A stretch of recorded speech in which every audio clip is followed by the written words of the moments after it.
Le 27 septembre 2021, l'application TikTok déclare avoir atteint les 1 milliard d'utilisateurs actifs. Cette nouvelle vient concrétiser un développement fulgurant de l'application. En effet, il est important de rappeler que TikTok a atteint ses 1 milliard d'utilisateurs actifs alors que l'application n'a que 5 ans. À titre de comparaison, par exemple, YouTube avait atteint ces chiffres en 9 ans, tandis que Facebook environ 8 ans. Et quand on regarde la croissance de TikTok par rapport aux autres réseaux sociaux au même âge, on peut espérer que TikTok dépasse les autres réseaux sociaux sans problème. Cette croissance, elle est d'autant plus impressionnante que, en fait, TikTok, c'est un réseau social. Donc, il opère dans le marché des réseaux sociaux. Et ce marché des réseaux sociaux a quelque chose de très particulier, c'est qu'il dispose d'effets de réseau très importants. Les effets de réseau, c'est une forme de barrière à l'entrée. Donc, des barrières à l'entrée, c'est ce qui empêche de nouveaux concurrents d'arriver sur un marché. Et les effets de réseau en particulier, en fait, c'est un phénomène par lequel plus il y a d'utilisateurs qui utilisent un service, et plus ce service devient utile, devient bénéfique. Donc en gros, quand un réseau social est déjà implanté, a déjà une base d'utilisateurs important, son service, la qualité de son service s'améliore. Il devient donc beaucoup plus difficile pour un nouveau réseau social de s'implanter. Si on prend l'exemple d'Instagram, on pourrait imaginer des effets de réseau assez simples. Plus vous avez d'amis qui utilisent Instagram, et plus quand vous allez utiliser l'application, vous allez voir des posts Instagram de vos amis, donc ça va rendre l'utilisation plus intéressante. Quand vous allez poster des photos, vous allez avoir des likes de la part de vos amis, donc pareil, ça va vous inciter à poster. Pour autant, donc c'est tout l'objet de cette vidéo, on va voir que TikTok a réussi à franchir cette barrière à l'entrée, cet effet de réseau. Et on va voir comment TikTok a réussi à conquérir le monde. Remontons à la naissance de TikTok. Pour comprendre la naissance de TikTok, il faut d'abord remonter à ByteDance. En effet, TikTok n'a pas été fondé par une équipe de fondateurs, TikTok a été fondé par une entreprise, ByteDance. Alors évidemment, ByteDance a été fondé par un fondateur, donc on retrouve cette idée de fondateur qui monte ByteDance et ByteDance qui monte TikTok. Mais c'est une particularité quand même assez importante de TikTok, c'est que ça a été fondé par ByteDance, et ByteDance, c'est une entreprise qui développe des applications, donc qui développe beaucoup d'applications dans l'idée d'avoir quelques applications qui vont fonctionner. Et il y a un vrai débat en économie, dans l'entrepreneuriat, sur est-ce qu'une entreprise peut innover, une entreprise peut entreprendre. Sans rentrer dans les détails des avantages, des inconvénients à l'entrepreneuriat par une entreprise, il est intéressant de le remarquer. L'objectif de ByteDance, c'est donc de développer, comme je vous l'ai dit, des applications. Pour vous mettre un peu dans le contexte, ByteDance, en 2012, développe 12 applications. Ces applications ont toutes quelque chose en commun, elles utilisent un algorithme très puissant qui est l'algorithme encore utilisé par TikTok aujourd'hui, qui est un algorithme qui se nourrit des utilisateurs, des comportements des utilisateurs pour leur recommander du contenu. Parmi ces 12 applications développées en 2012, il y a en particulier une entreprise qui va sortir du lot. Il s'agit de Toutiao. Toutiao, c'est une application qui utilise l'algorithme de recommandation, mais pour recommander des articles de presse, des informations. Donc c'est une entreprise qui n'est disponible qu'en Chine. Il faut se rappeler que Internet en Chine est différent que Internet dans le reste du monde. Il y a donc des équivalents de toutes les applications que vous connaissez en Chine. Mais même si l'application n'est disponible qu'en Chine, elle est un véritable carton et le nombre d'utilisateurs croît de manière exponentielle. Pour vous rendre compte de l'impact énorme qu'a l'application, il faut savoir qu'à l'époque, ByteDance lève plus de 100 millions d'euros par des fonds d'investissement très connus comme Sequoia. Donc mon point, c'est de dire que ByteDance n'en est pas à son coup d'essai avant de monter TikTok. Zhang Yiming, le fondateur de ByteDance, dispose alors d'une application, Toutiao, qui est un véritable carton et on peut dire qu'il pourrait clairement s'arrêter là. Mais vous vous en doutez, il va pas s'arrêter là et il va avoir un potentiel dans la vidéo. En 2016, Zhang Yiming, donc fondateur de ByteDance, décide de créer Douyin, qui est la version chinoise de TikTok.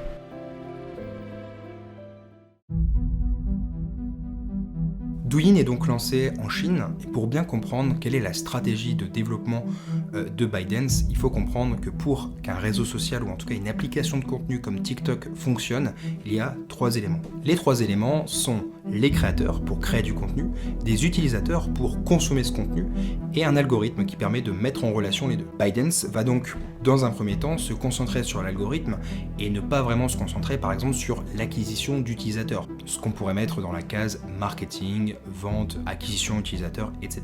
Et c'est un choix assez stratégique parce que dans l'acquisition d'utilisateurs, il y a 2 éléments. Il y a le fait de faire venir des utilisateurs sur la plateforme et dans un deuxième temps, le fait de les faire rester sur la plateforme.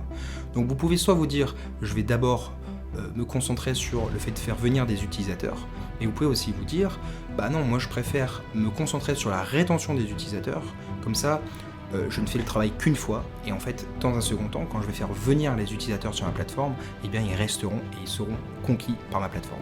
Alors c'est une stratégie qui sur le papier paraît super intéressante, mais le problème c'est que quand on passe beaucoup de temps à développer un algorithme et qu'on se concentre pas sur l'acquisition d'utilisateurs, eh bien, ça demande beaucoup d'argent, mais sans rentrée financière dès le départ. Ça tombe bien, comme je vous l'ai dit, ByteDance a levé un nombre de fonds qui est très important. En plus de cela, ByteDance, en tant que société qui possède Toutiao, bénéficie de rentrées d'argent venant de Toutiao. Et aussi, on peut dire que le travail qui a été effectué sur l'ensemble des applications pour leur algorithme resserre pour TikTok, donc ils ne repartent pas de zéro. Cet algorithme, en particulier, il s'enrichit même beaucoup plus facilement que sur d'autres plateformes comme YouTube par exemple, parce que la durée des vidéos est réduite 1 minute au départ, ce qui fait que forcément, il y a, pour un nombre d'utilisateurs donné, plus de ressources, plus de données. Le deuxième élément, c'est que si on reprend par exemple les prémices de Facebook, où l'algorithme reposait sur certains indicateurs comme des likes et des commentaires, ce qui demandait à l'utilisateur d'être actif, TikTok, lui, regarde des éléments qui ne demandent pas d'être actifs. C'est-à-dire que si vous arrivez sur l'application TikTok, vous êtes directement mis devant des vidéos de manière passive. Donc vous allez juste scroller et vous allez nourrir l'algorithme de cette façon.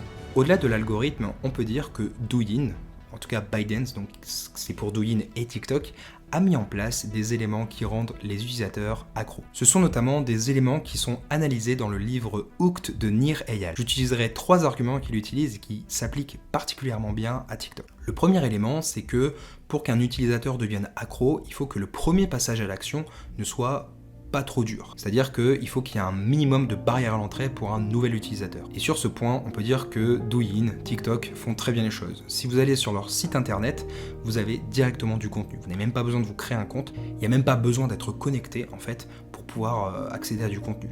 Et en tout cas, même si vous créez un compte, vous pouvez créer un compte invité très rapidement sans trop vous soucier de créer un mot de passe, etc. Le deuxième élément, selon Nir Eyal, pour créer de l'engagement à long terme, c'est qu'il faut en fait que les utilisateurs s'investissent et voient que le produit devient meilleur en s'investissant.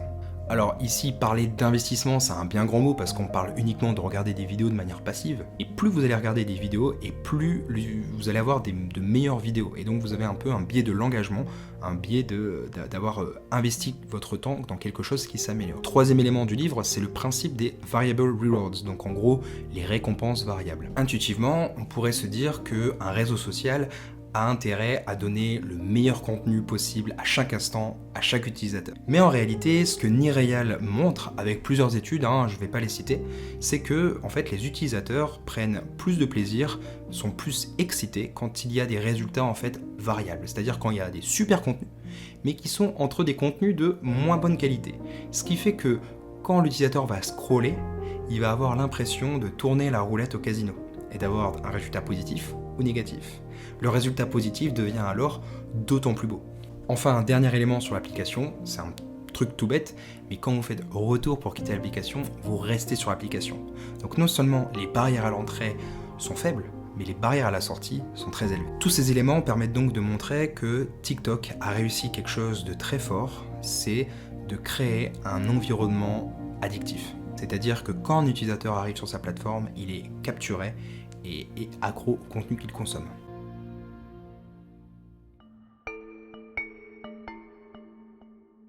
Douyin est donc un carton en Chine. Et en 2017, Douyin, donc ByteDance, décide de passer à l'international. Comme je vous ai dit, Douyin, c'est une application chinoise. Donc Douyin, donc ByteDance, va créer une autre entité pour l'international. Il s'agit de TikTok. On est en 2017 et donc Douyin crée le TikTok que l'on connaît et va d'ailleurs racheter une plateforme que vous connaissez peut-être, il s'agit de Musical.ly. Le rachat se fait le 9 novembre 2017 pour 1 milliard d'euros. Donc on l'a dit, dans le triptyque créateur, utilisateur et algorithme, TikTok a commencé par se concentrer sur l'algorithme. Maintenant, il reste deux choses, donc les créateurs et les utilisateurs.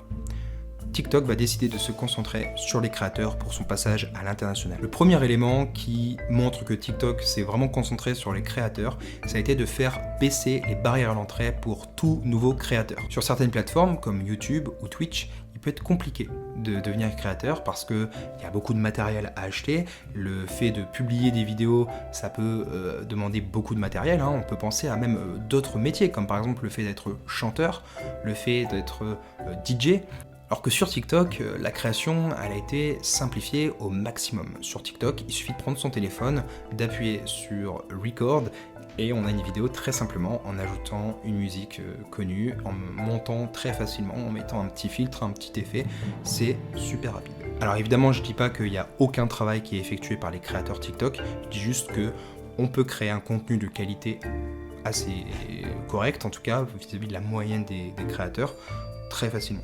Ensuite, la deuxième stratégie, c'est de vraiment axer TikTok sur les trends. Les trends, en fait, ce sont un peu des tendances, donc c'est la traduction, mais qui sont notamment des challenges qui sont relevés par l'ensemble des utilisateurs TikTok. Le but de TikTok, c'est un peu de brouiller la frontière entre créateurs et utilisateurs. Avec ces défis, en fait, même les utilisateurs sont poussés à créer du contenu. Cela augmente largement en fait, l'engagement des utilisateurs parce que quand un utilisateur se met à créer quelque chose, eh bien, son comportement vis-à-vis de la plateforme change radicalement. Avec ces trends, de nouveaux créateurs émergent et ça augmente la quantité de contenu sur la plateforme et donc évidemment, quand il y a de nouveaux utilisateurs, plus il y a de contenu sur la plateforme et plus il y a de possibilités de matcher avec un bon contenu.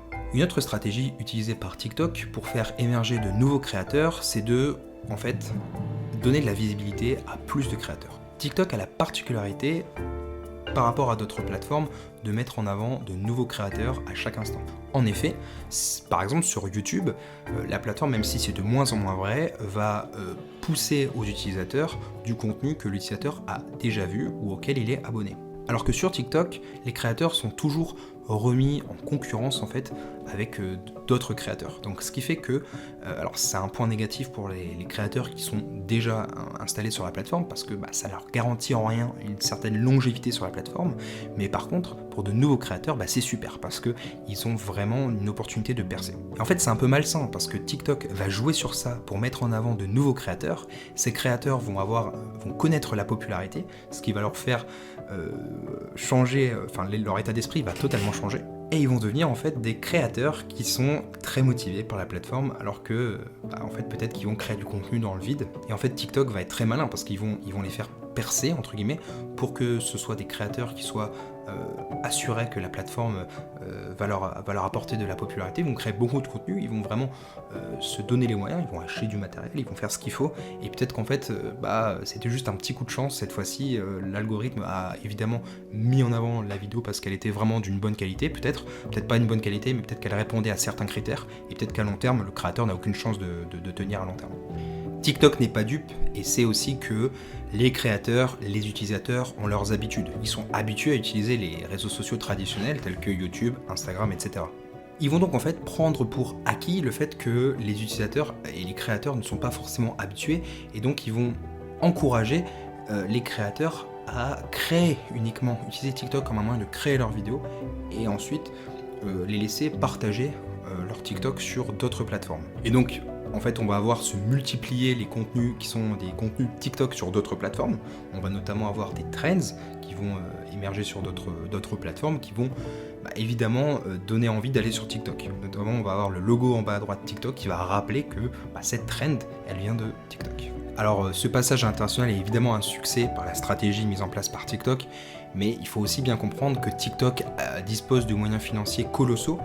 En 2018, TikTok réalise une levée de fonds de 3 milliards d'euros, ce qui est une levée de fonds record, ce qui valorise la société à 75 milliards d'euros, ce qui est encore une fois un record et ce qui est elle devient en 2018 la start-up la mieux valorisée, même devant Uber. Ce budget colossal va permettre notamment de passer à la publicité, donc troisième partie de l'onglet, donc sur l'acquisition d'utilisateurs, mais aussi va permettre de renforcer l'acquisition de créateurs en payant des créateurs qui sont connus sur d'autres plateformes pour venir faire du contenu sur TikTok. Ils vont d'abord commencer par des influenceurs moyens, entre guillemets, avec un nombre d'abonnés qui n'est pas trop élevé, mais ensuite ils vont passer devant des créateurs beaucoup plus influents. 2018, c'est aussi l'année où TikTok et Musical.ly vont fusionner, vont s'appeler TikTok, donc on va plutôt dire que c'est une intégration, mais seulement d'un côté. et c'est la même année où TikTok arrive en France. Ces moyens colossaux permettent également à TikTok de continuer sa stratégie de rachat d'entreprises et notamment des entreprises qui sont dans le secteur de l'intelligence artificielle et ce qui va permettre de renforcer l'algorithme. Pour faire un petit focus notamment sur la France, TikTok arrive en 2018 en France et comme vous le savez, fin 2019, Covid, confinement, ça a beaucoup aidé. On peut dire qu'il y a aussi une part de chance dans le succès de TikTok. Troisième volet de la stratégie, du triptyque de la stratégie de TikTok, les utilisateurs, donc passage avec la publicité payante. Petit retour en arrière, donc on est en 2017, TikTok passe à l'international, ils vont aussi évidemment faire de l'acquisition utilisateur.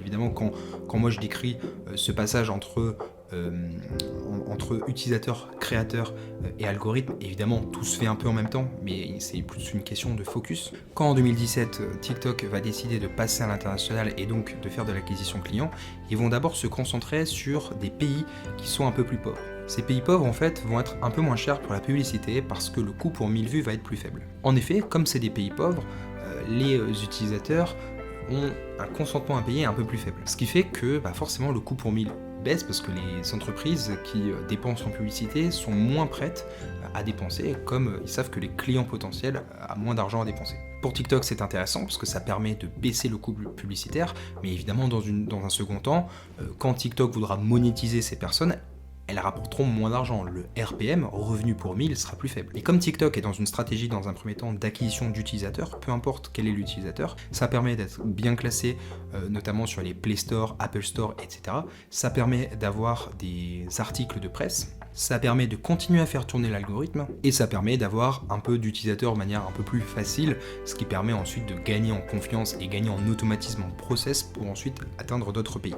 D'ailleurs, on le voit, la stratégie de TikTok, elle a été vraiment de commencer par certains pays en 2017, par exemple l'Inde, et en France, ils sont arrivés qu'en 2018.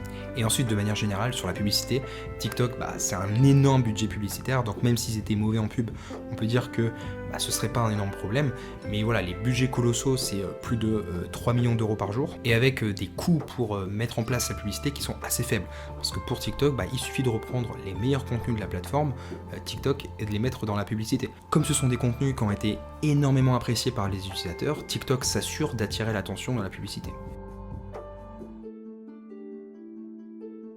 Enfin, si on peut faire une petite rétrospective du développement de TikTok, on peut se dire qu'il y a eu un certain second mover advantage. Le second mover advantage, c'est une théorie qui estime que quand on est le deuxième à arriver sur un marché, on a certains avantages que n'a pas eu la première entreprise. En effet, il y a un peu deux théories. Il y a la théorie de dire qu'il vaut mieux arriver premier sur un marché et la théorie qui dit qu'il vaut mieux arriver deuxième. Alors évidemment, c'est pas une théorie qui est vraie et l'autre qui est fausse, ça dépend évidemment du marché, ça dépend des circonstances. Ici, on pourrait avoir une analyse et se dire que TikTok a bénéficié de l'échec de l'un de ses concurrents qui était Vine. Alors c'est pas vraiment concurrent, mais il était positionné sur le même marché pour ne pas faire les mêmes erreurs. Pour rappel, Vine, en fait, c'est une entreprise qui faisait des vidéos de 6 secondes et qui a fermé en 2018. Alors c'est une entreprise qui avait été rachetée par Twitter, qui avait eu ses heures de gloire, il y avait eu beaucoup d'utilisateurs, notamment beaucoup de créateurs qui utilisaient énormément de créativité. En 6 secondes, ils arrivaient à vraiment faire du contenu de très bonne qualité. L'application a fermé en 2018. TikTok, par rapport à Vine, dispose de trends et met en place des challenges qui sont beaucoup plus engageants que les challenges qui étaient mis en place sur Vine. Ça permet de faire beaucoup de bruit et notamment d'avoir un écho sur d'autres plateformes comme YouTube, etc. Un autre problème de Vine, en fait, ça a été d'avoir des vidéos de uniquement 6 secondes, ce qui est un critère d'originalité et qui permet de différencier Vine des autres réseaux sociaux, mais au final c'est un peu restrictif. Alors que sur TikTok, au début la restriction n'était que d'1 minute, et au final ils ont un peu appris de cette erreur, parce que maintenant sur TikTok, la durée elle a augmenté. Elle est plus élevée de 3 voire 10 minutes. Un autre élément que TikTok fait beaucoup mieux, c'est en matière de monétisation pour les créateurs, TikTok est beaucoup plus avancé.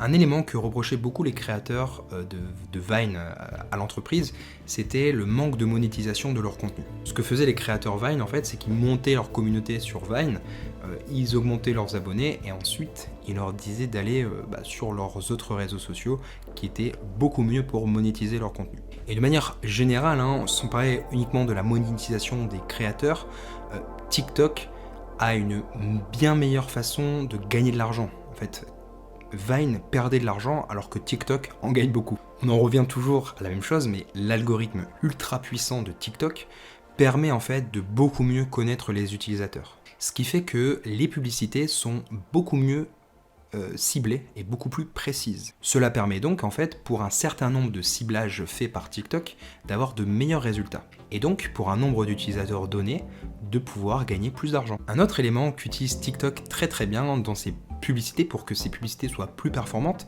c'est que les publicités sont mises d'une certaine manière à ce qu'elles se confondent avec le contenu. C'est une tendance de manière générale dans les réseaux sociaux et même chez Google. On peut voir par exemple que les premières pages de Google, en fait, on voyait que les liens sponsorisés étaient largement différents des autres liens, alors qu'aujourd'hui on a beaucoup plus de mal à les distinguer. Mais c'est pas évident quand on a été habitué à mettre les publicités largement en avant pour prévenir les utilisateurs qu'il s'agit d'une publicité. C'est pas évident de faire la transition vers une page où la différenciation est beaucoup plus difficile à faire. TikTok, en sachant ça, a un peu un second mover advantage parce que en fait, l'application a directement mis en place des publicités qui se confondent un peu avec le contenu. Enfin, TikTok met en place une marketplace entre créateurs et entreprises, ce qui permet notamment de faire des placements de produits directement dans les contenus. Les placements de produits, c'est pas nouveau, hein, c'est notamment fait sur YouTube, plutôt bien, par les créateurs et les marques qui le font directement entre eux, ce qui fait que YouTube ne prend